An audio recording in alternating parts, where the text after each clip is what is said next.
రాబోయేటువంటి మాఘమాసంలో వస్తున్నటువంటి రథసప్తమిని పురస్కరించుకొని మనం ప్రతిరోజు కూడా కొన్ని విశేషమైనటువంటి నోములు వ్రతాల గురించి తెలుసుకుంటున్నాం కదా.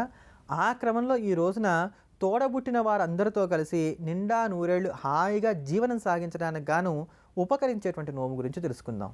ఆ నోము పేరే బచ్చలి గౌరి నోము. ఈ బచ్చలి గౌరి నోము చాలా తేలికైనటువంటి నోము. ఈ నోము నోచుకుంటేట సాధారణంగా తాము జీవించి ఉన్నంతకాలం తోడబుట్టిన వారు ఎవరు కాలం చేయరు.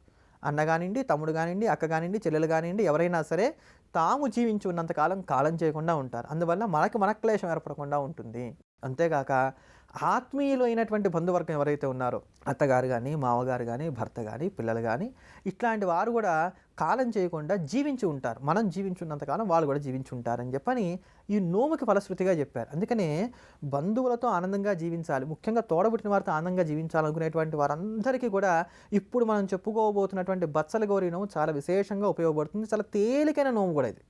చేయవలసిందల్లా ఇప్పుడు చెప్పుకోబోయేటువంటి కథను రోజు చదువుకొని తల మీద ఒక ఏడాది పాటు అక్షతలు వేసుకోవాలి. ఇలా చేసిన తర్వాత దీనికి సంబంధించిన ఉద్యాపన, చాలా చిన్న ఉద్యాపన ఉంటుంది, అది చేసుకోవాలి. కథ ఏమిటి అని అంటే, ఒకానొక బ్రాహ్మణ కుమార్తె ఉండేది. ఆవిడ అత్తవారింటికి వెళ్ళాక చక్కగా ఆనందంగా కాపురం చేసుకుంటూ ఉంది.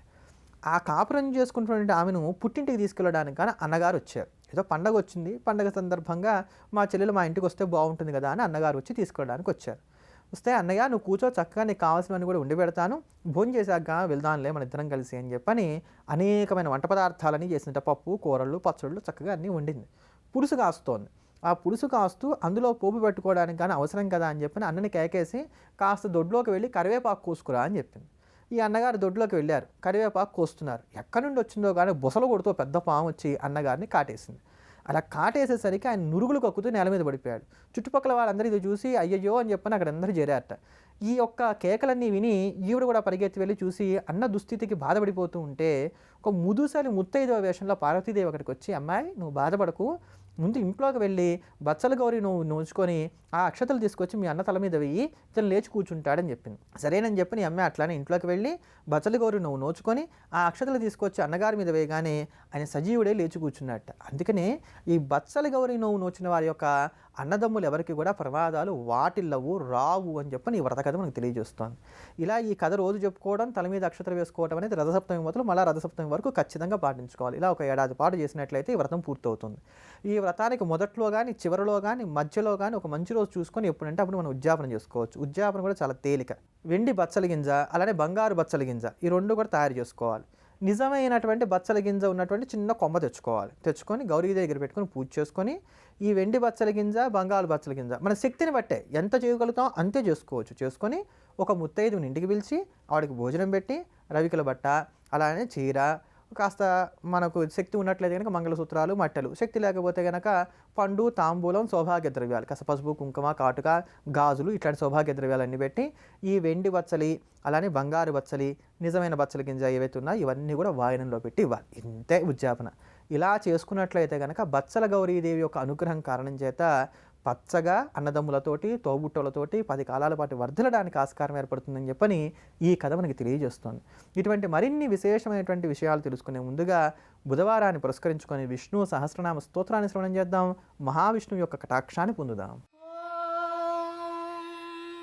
విశ్వం విష్ణుర్వషత్కారో భూత భవ్య భవత్ ప్రభుః భూతగృద్భూత భృద్భావో భూతాత్మా భూత భావనః భూతాత్మా పరమాత్మా చ ముక్తానాం పరమాగతిః అవ్యయః పురుషः సాక్షి క్షేత్రజ్ఞోక్షర ఏవ చ యోగో యోగవిదాం నేత ప్రధాన పురుషేశ్వరః నారసింహవపుః శ్రీమాన్ కేశవః పురుషోత్తమః సర్వశర్వ శివస్థాణుర్భూతాదిర్నిధిరవ్యయః సంభవో భావనో భర్త ప్రభవ ప్రభురీశ్వరః స్వయంభూ శంభురాదిత్య పుష్కరాక్షో మహాస్వనః అనాదినిధనో ధాత విధాత ధాతురుత్తమః అప్రమేయో ఋషికేశ పద్మనాభోమర ప్రభుః విశ్వకర్మా మనుస్త్వష్టా స్థవిష్ఠ స్థవిరో ధ్రువః అగ్రాహ్య శాశ్వత కృష్ణో లోహితాక్ష ప్రదర్దనః